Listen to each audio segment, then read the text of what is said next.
You are weeping. Stop it, tears ruin the merchandise.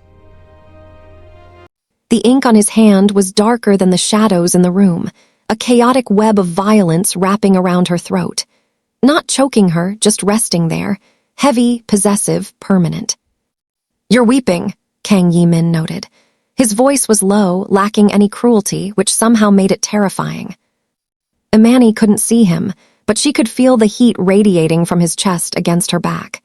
In the reflection of the floor-to-ceiling window, he looked like a wraith, pale skin, sharp cheekbones, and eyes that held a stillness so deep it felt predatory. "Stop it," he commanded softly. "Tears ruin the merchandise." Merchandise. The word tasted like ash in her mouth. 3 weeks ago, she had been an art student in Detroit, worrying about the cost of acrylics and whether her scholarship would renew. Now she was this, whatever this was. A debt payment wrapped in a deep red dress, standing in a high-security penthouse in Seoul at 3 a.m., while a man whose skin was a canvas of criminal history held her life in his tattooed palm. "I'm not crying for me," Imani whispered, her voice trembling but her chin lifting just an inch. "I'm crying for you because you think owning people makes you strong." Something shifted in his reflection, a flicker in those unreadable dark eyes, not anger, curiosity. His thumb brushed the tear, tracking down her luminous brown cheek, the contrast between his pale, inked skin and her stark and beautiful. "Strength is survival, Imani," he said, his breath ghosting over her ear. "And pity is a luxury the poor can't afford." Then he stepped back, the loss of his touch leaving her skin strangely cold. He buttoned his white shirt, covering the artwork of his sins. "Get some rest. The syndicate elders arrive tomorrow. You need to look like a queen, not a captive." She watched him walk away, his movements silent and controlled, and wondered why, for a split second, his hand on her throat hadn't felt like a threat, but like a shield. But to understand how a 19-year-old girl ended up in a golden cage across the ocean, we have to go back to where the trap was set. 2 months earlier, the wind in Detroit was cutting through the cracked windows of the apartment Imani shared with her father. Imani Brooks was sitting on the floor surrounded by sketches, trying to ignore the sound of her stomach growling. She was 19, talented enough to dream, but too poor to sleep soundly. She thought the banging on the door that night was just the landlord looking for rent. She didn't know it was the sound of her life ending. The radiator hissed, a dying mechanical wheeze that did nothing to fight the Detroit chills seeping through the cracked window. Imani sat on the floor, her charcoal-stained fingers hovering over a sketchbook, but she couldn't focus. Her father, David, wasn't just packing tonight. He was vibrating, his eyes darting to the door every time a car passed on the wet street below. "It's going to be okay, baby," he muttered, wiping sweat from his forehead despite the cold. "I just need more time, just a little more time." But time had run out. The sound of tires crushing gravel outside wasn't the slow roll of a neighbor or the screech of the police. It was the heavy, confident hum of engines that cost more than their entire building. Imani stood up, her stomach dropping, as 3 black SUVs idled at the curb. The headlights cut through their thin curtains, illuminating the dust motes dancing in the stagnant air. "Dad," Imani whispered, "who is that?" Before he could answer, the door didn't just open. It was unlatched with a key they shouldn't have had. 3 men stepped into the small, peeling living room. They wore suits that swallowed the light, tailored and expensive, looking like sharks swimming in a fishbowl. David collapsed to his knees, his hands clasped together. "Please, I have a lead on a job. I can pay. I swear I can pay." The man in the center didn't even look at him. He was older Korean, with a face carved from granite. He looked at Imani. His gaze was an appraisal, cold and clinical, sweeping over her worn jeans and the paint smudges on her oversized shirt. "The debt is 500,000, the man said, his voice heavily accented but perfectly clear. "You do not have a job that pays that, Mr. Brooks. You do not have a life that is worth that." One of the younger men stepped forward, racking the slide of a pistol with a sound that cracked the room's silence like a whip. He pressed the barrel against David's temple. Imani screamed, lunging forward, but the older man raised a hand, stopping her without touching her. "There is an alternative," he said, his eyes locking onto hers. "My employer, Kang Jae-Min, requires a wife, an American citizen, someone with no connections, no power, and nothing to lose." "You want to buy me?" Imani breathed, the horror of it making her dizzy. "This isn't, you can't just—" "We are not buying you," the man corrected smoothly, pulling a contract from his jacket. "We are settling a ledger. You marry him, you leave with us tonight, and your father's debt is erased. He lives." The man with the gun pressed harder. David whimpered, eyes squeezed shut, a sound of pure, pathetic terror. Imani looked at her father, the man who had raised her, who had failed her, who was currently trembling on the dirty linoleum. She looked at the contract, then at the gun. The choice wasn't a choice at all. It was an execution, either of her father or her future. "Let him go," Imani said, her voice cracking before finding a steel edge she didn't know she possessed. She dropped her sketchbook. It hit the floor with a soft thud, the only sound in the room. "I'll go with you." The silence on the private jet was heavier than the cabin pressure. For 14 hours, Kang Jae-Min sat across from Imani in a leather seat that cost more than her father's life earnings, yet he hadn't spoken a single word since takeoff. He didn't sleep. He didn't eat.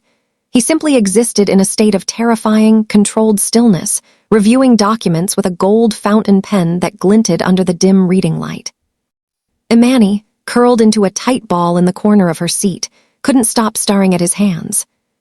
As an art student, she had spent years studying composition and line work, learning how ink could tell a story.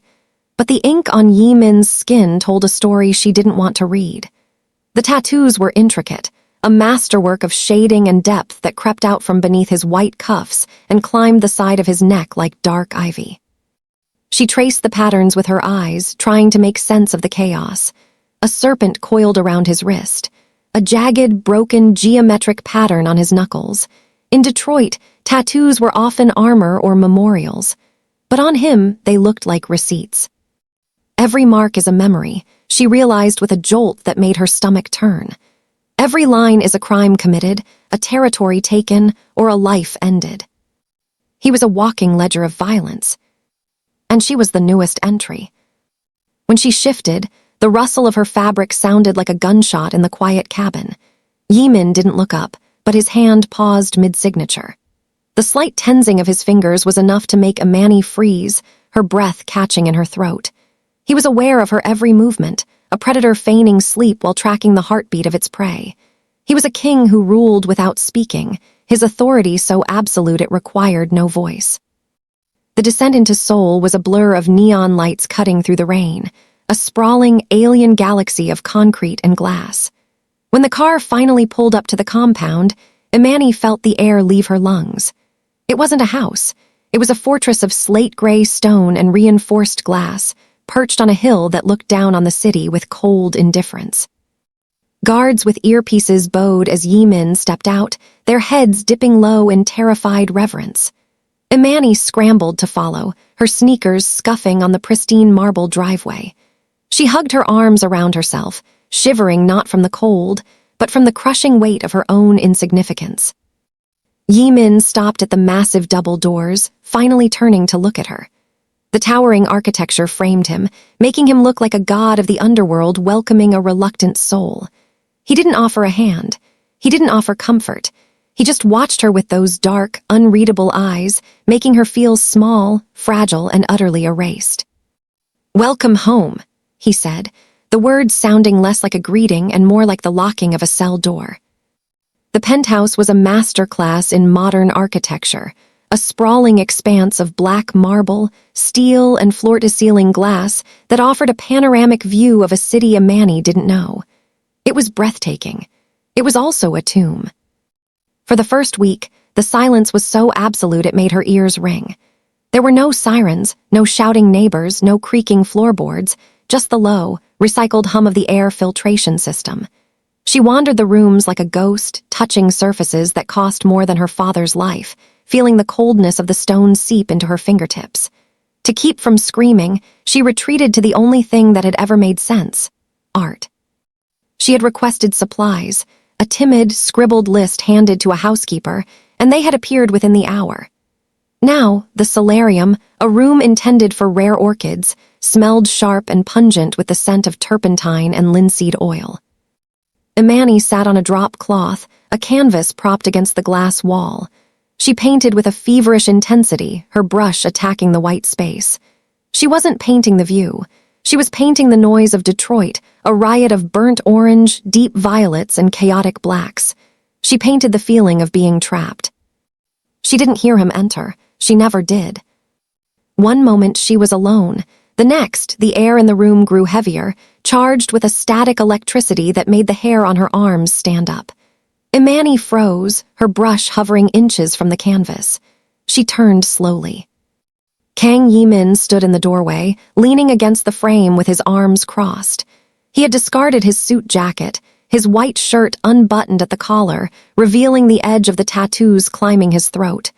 He wasn't looking at the painting. He was looking at her. He studied the smudge of Prussian blue on her cheek, the charcoal dust on her elbows, the way her hair was pulled back in a messy, frantic bun. In a house where everything was polished, sterile, and perfectly placed, she was a chaotic splash of color. "You ruined the view," he said. His voice was devoid of malice, merely stating a fact. "The view is just glass and concrete," Imani replied, her voice steady despite the rapid thumping of her heart. She turned back to the canvas, refusing to cower. "It needs some life." Jae-Min pushed off the doorframe and walked toward her. He moved with that unnerving, liquid grace, stopping just behind her shoulder. He looked down at her hands, hands that created, that mended, that stained themselves to make something beautiful. His own hands were destroyers. They ended things. They silenced. "Soft," he murmured, almost to himself. Imani looked up, startled. "What?" "You create things that serve no purpose other than to exist," he said, his dark eyes tracing the curve of her neck. "It is a soft way to live." It sounded like an insult, but the intensity in his gaze suggested something else. Hunger, perhaps, or envy. He was a creature of hard lines and absolute consequences, fascinated by a woman who could afford to be messy. He reached out, his finger hovering near the paint-stained strap of her dress, close enough to feel his heat, but he didn't touch her. He just watched, drinking in her softness as if it were the only water in his desert. The penthouse was usually silent, a vacuum where sound went to die, but tonight the silence felt fractured. It was 3:00 a.m. when thirst dragged Imani from her bed. She moved through the hallway, her bare feet silent on the cold marble. A sliver of light spilled from the half-open door of the master bathroom, cutting across the dark hallway like a blade. She should have turned back. She knew the rules, see nothing, hear nothing. But the smell hit her first, metallic, sharp, and unmistakably copper. Imani pushed the door open. Kang Jae-Min stood over the sink, his knuckles white as he gripped the porcelain. His shirt was stripped to the waist, a ruined heap of blood-soaked cotton on the floor.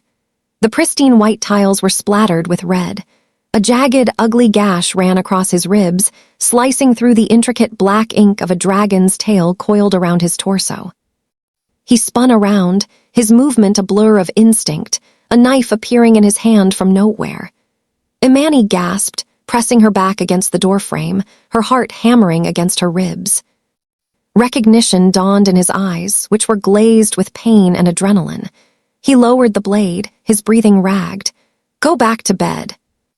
"You're bleeding," she whispered, her eyes fixed on the wound. It was deep, a weeping mouth amidst the beautiful violence of his tattoos. "It is nothing," he gritted out, a negotiation that required punctuation. He turned back to the mirror, trying to dab at the cut with a towel, but his hands, usually so steady, so predatory, were trembling. The angle was impossible. He was just smearing the blood, making the ink look like it was weeping. Imani didn't think. The instinct to heal, to fix the broken composition in front of her, overrode the fear. She stepped into the room. "You can't reach that. You'll miss the edges." "Imani," he warned, a low growl that vibrated in the small space. "Sit down, Jae-Min." To her shock, he obeyed. He sank onto the edge of the oversized tub, the fight draining out of him as the adrenaline crashed. Imani found the first aid kit under the sink and wet a cloth, the water warm against her skin. She knelt between his legs, the intimacy of the position making the air feel thin and electric. She reached out. He flinched, his muscles coiling like a struck snake, his body rejecting the concept of tenderness.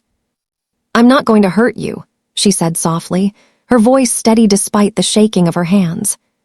She pressed the cloth to his skin. He hissed, his head falling back, exposing the tattoos on his throat to the harsh light.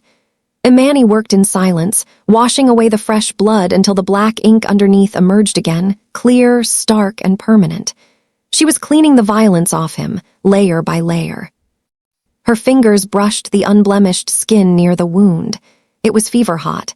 For the first time, she wasn't touching a statue or a monster. She was touching a man made of flesh and nerve endings. Jae-Min didn't move. He watched her through half-lidded eyes, his gaze heavy and unreadable. The predator had allowed the prey inside his guard.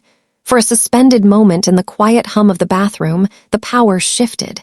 He was broken, and she was the only thing holding him together.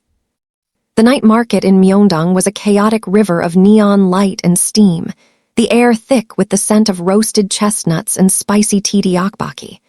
It was the first time in 2 months Imani had been allowed outside the penthouse walls. She moved through the crush of bodies, wide-eyed, drinking in the noise and color like a woman starving for life. Kang Jae-Min walked beside her, a dark void in the vibrant crowd. He wore a long charcoal coat, his hands buried in his pockets, his gaze sweeping the perimeter with a restless, scanning intensity. He didn't look at the stalls, he looked at the shadows between them. "Stay close," he murmured, his voice barely audible over the K-pop blasting from a storefront. He didn't hold her hand, but his body was angled constantly toward her, a solid wall between her and the passing strangers. The attack didn't come with a scream. It came with the roar of a motorbike mounting the curb. The crowd parted like water. 2 men in black helmets surged forward, machetes glinting under the streetlights. Imani froze, her mind unable to process the violence closing in. She saw the blade arc toward her, a flash of silver meant to carve her open. But the blade never landed. Jae-Min moved with a speed that defied physics. He didn't just step in front of her. He collided with the violence, intercepting the swing with his forearm blocked by his heavy coat. The sound of metal hitting reinforced fabric was a dull thud. Then, the Silent King exploded. The stillness Imani had feared, the quiet tension of the penthouse, shattered into terrifying kinetic energy. Jae-Min grabbed the attacker's helmet, twisting with a sickening crack of torque that dropped the man instantly. The second assailant lunged. Jae-Min didn't retreat.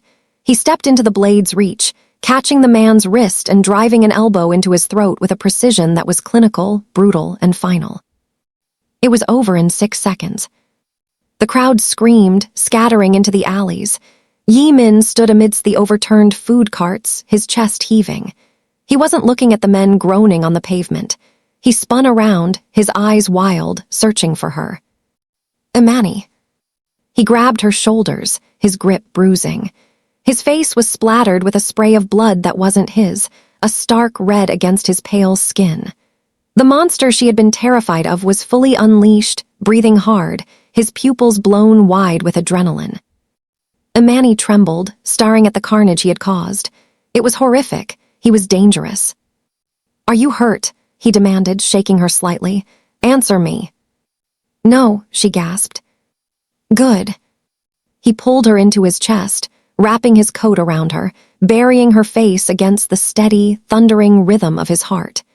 His hand came up to cradle the back of her head, pressing her face into his shirt so she wouldn't have to see the violence he had wrought. Imani stood there, surrounded by the wreckage, and felt a shift in the tectonic plates of her world. The violence terrified her, yes, but for the first time in her life, from the poverty of Detroit to the golden cage of Seoul, someone had stood in front of the blade for her. The monster was real, but he was hers. 2 years of quiet did not mean peace. It just meant the storm was gathering strength. The penthouse, once a fortress, now felt like a glass house waiting for the first stone. The end didn't come with a bang, but with the soft click of a briefcase latch. Imani stood in the center of the study, the city lights of Seoul blurring behind her through the rain-streaked windows. She was different now. The terrified girl in the red dress was gone, replaced by a woman who walked with a straight spine and wore silk that didn't feel like a costume anymore. But the look on Kang Jae-Min's face terrified her more than the first night they met. He wasn't looking at her. He was looking at a file on his desk. "The jet is fueled," he said, his voice stripped of all inflection. "It leaves in 40 minutes. You will be on it." "Jae-Min, what are you talking about?" Imani stepped forward, reaching for him, but he flinched away, putting the desk between them. "Interpol issued the warrants an hour ago. The raids start at dawn." He slid a thick envelope across the mahogany surface.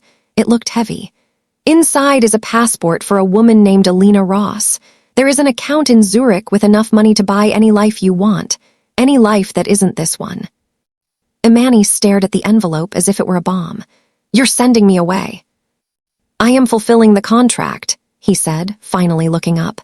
The exhaustion in his eyes was profound, a deep, bruising weariness that the ink on his skin could no longer hide. "The debt is paid. The marriage is dissolved. You are free." "And you?" she asked, her voice trembling. "What happens to you at dawn?" "I stay." He adjusted his cuffs, a habit she now knew signaled that he was preparing for violence or death. "Someone has to answer for the history of this family. If I run, they will hunt us both until the ends of the earth. If I stay and surrender, the investigation ends with me." He walked around the desk, stopping inches from her. He smelled of expensive cologne and the metallic tang of fear he was suppressing for her sake. He reached out, his tattooed hand hovering near her face, the same hand that had once felt like a threat and now felt like home.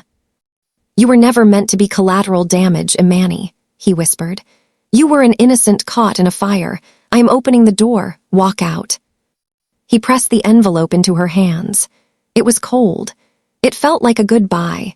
He was offering her the one thing she had begged for 2 years ago, her freedom. But now, standing on the precipice of his destruction, the freedom felt less like a gift and more like an exile. "Go," he commanded, turning his back to her, "before the sirens start." The envelope in her hands felt heavy, not with paper, but with the weight of a life she used to dream of, a life without fear, a life without the constant, low-humming threat of violence. Imani looked at the passport photo attached to the documents. "Alina Ross!" The woman in the photo looked like her, but her eyes were empty. She was a ghost, a safe, invisible stranger who would live a long, quiet life in Zurich. Jae-Min was still facing the window, his reflection a portrait of stoic grief. He was waiting for the sound of her footsteps retreating. He was waiting for the door to close so he could finally collapse under the weight of his sins. He had built this exit for her brick by brick, paying for it with his own freedom. "Riep." The sound tore through the silence of the study, louder than a gunshot. Jae-Min spun around, his mask of control slipping for the first time. He watched as the passport, the bank details, the ticket to Zurich, the debris of his sacrifice fluttered to the floor in useless halves. "What have you done?" he whispered, his voice cracking. "Do you have any idea what I—" "I don't want to be Alina Ross," Imani interrupted, her voice clear and ringing. The resignation that had defined her existence for 19 years, the quiet acceptance of poverty, of debt, of being a pawn in men's games, was gone. The girl who had wept silently in the red dress was dead. In her place stood a woman who knew exactly what she was worth. "I gave you an out." Jae-Min stepped toward her, desperation making him fierce. He grabbed her shoulders, shaking her slightly. "They are coming for me, Imani. If you stay, you become an accomplice. You become a target. You lose everything." "I already lost everything," she shouted back, stepping into his space, matching his intensity. "I lost my name, my home, my father, and I survived it. I built something new here, with you." She reached up, taking his face in her hands. His skin was cold, but he leaned into her touch, trembling. "You think you're saving me by sending me away?" she asked softly. "You're just making me a victim again. Someone things happen to. I'm done being that girl. I am not your prisoner, Jae-Min. I am your wife." "Imani," he pleaded, closing his eyes. I am a sinking ship." "Then we swim," she said. "Or we drown, but we do it together." She kissed him then, not tentatively, not out of duty, but with a fierce claim. She was choosing the danger. She was choosing the monster, because she knew that underneath the ink and the scars, he was the only man who had ever truly seen her. Jae-Min let out a shuddering breath and wrapped his arms around her, crushing her to his chest. The jet engine idled on the runway miles away, waiting for a passenger who would never arrive. The courtroom was a theater of sterile wood and fluorescent light, a sharp contrast to the shadowed luxury of the penthouse. The air smelled of floor wax and judgment. Imani sat in the front row, her hands clasped so tightly in her lap that her knuckles turned white. She wasn't wearing the red dress today. She wore a simple charcoal suit, armor for the battlefield of public opinion. Kang Jae-Min stood before the bench. He had refused to let his lawyers fight. He stood straight, his posture carrying the same regal, predatory stillness that had once terrified her, but today it felt like dignity. "How do you plead?" the judge asked, peering over his spectacles. The silence that followed was heavy, pregnant with the history of a criminal empire that had ruled Seoul's underbelly for 3 generations. The press in the back rows leaned forward, hungry for a denial, for a loophole, for the typical arrogance of the Kang family. "Guilty," Jae-Min said. His voice was calm, carrying to the back of the room without effort. To the racketeering, to the money laundering, to the violence. A collective gasp swept through the gallery. Jae-Min didn't flinch. He continued, his voice steady as he dismantled the legacy of his bloodline sentence by sentence. He named names. He exposed the roots, the accounts, the corrupt officials. He was burning the kingdom to the ground so that nothing could rise from the ashes to haunt them. He was destroying himself to save her. In exchange for full cooperation and the dismantling of the Kang syndicate, the judge read from the plea agreement, his voice grave, "You are sentenced to 3 years in federal custody." 3 years. It sounded like an eternity. It sounded like a mercy. The gavel banged, a final wooden punctuation mark on their old life. The bailiffs moved in, taking Jae-Min's arms. For the first time, he looked back. He found Imani in the crowd instantly. There were no tears on her face today. She met his gaze with a fierce, unwavering strength. She nodded, a silent promise that bridged the distance between the defendant's table and the gallery. "I will wait." Jae-Min didn't smile. He rarely did, but the tension in his shoulders broke. He looked at her not as a possession he was losing, but as a partner he was protecting. The bailiffs turned him, marching him toward the side door that led to the holding cells. He didn't look back at the empire he had destroyed. He walked into the darkness so that she could stay in the light. As the heavy door clicked shut, severing them, Imani didn't collapse. She stood up, smoothed her jacket, and walked out of the courtroom alone, carrying the weight of their future on her shoulders. The debt was finally paid. Now the waiting began. The iron gates of the federal penitentiary groaned open, a harsh, grinding sound that echoed against the gray morning sky. Imani Brooks didn't flinch. She had spent the last 3 years learning that scary noises were just noises, and that waiting was a discipline of love. She stood by a modest sedan, the wind tugging at her coat. She wasn't wearing the red dress of a captive or the charcoal suit of a defender. She wore a soft cream sweater, looking exactly like what she had fought to become, a woman free to choose her own clothes, her own life, and her own heart. Holding her hand was a 2-year-old boy with luminous brown skin and eyes that held a startling, familiar intensity. "Dada," the boy chirped, tugging on her fingers. "He's coming, Leo," Imani soothed, her heart doing a nervous flutter against her ribs. "He's coming." Then, a figure emerged from the shadows of the guardhouse. Kang Jae-Min stepped into the light. He looked different. The sharp, predatory edge of the silent king had been worn down by time and confinement. He was thinner, his hair slightly longer, and he wore a simple gray knit sweater that covered the ink on his neck. He carried nothing but a small plastic bag of personal effects. He stopped 10 feet away. He looked at Imani, then at the boy, and he froze. For a moment, the old Jae-Min surfaced, The man who believed he was poison, who believed his touch destroyed everything it landed on. He looked at his own hands, then clenched them into fists at his sides, as if afraid to stain the perfect picture waiting for him. Imani didn't let him retreat into that darkness. "Jae-Min," she called out, her voice breaking the silence that hung between them. She released Leo's hand. The toddler, sensing the magnetic pull of his mother's emotions, wobbled forward. Jae-Min's eyes widened in panic. He dropped to his knees on the concrete, not in surrender, but in awe. "Leo," he whispered, the name sounding like a prayer in his throat. The boy reached out, patting the side of Jae-Min's face. Jae-Min closed his eyes, leaning into the tiny, clumsy touch, his composure cracking.